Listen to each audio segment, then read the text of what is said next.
वसुंधरा news, आपल्या हक्काचे news channel.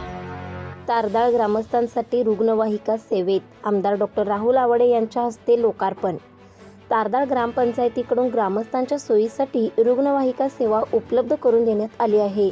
Shirkai देवी यात्रा व हजरत गैबी पीर उर्सानिमित्त या रुग्णवाहिकेचे लोकार्पण आमदार डॉक्टर राहुल आवडे यांच्या हस्ते तसेच आमदार अशोकराव माने यांच्या प्रमुख उपस्थित संपन्न झाले।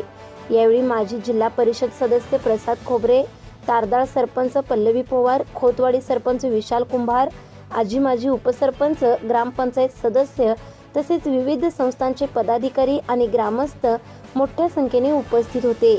ही रुग्णवाहिका गावातील नागरिकांसाठी तातडीच्या वैद्यकीय सेवेसाठी उपयुक्त ठरणार आहे। तर या रुग्णवाहिकेच्या लोकार्पणामुळे ग्रामस्थांमध्ये समाधानाचे वातावरण निर्माण झाले आहे। चॅनलला सबस्क्राइब करा आणि परिसरातील ताज्या घडामोडी सर्वात आधी बघण्यासाठी बेल आयकॉनला क्लिक करा।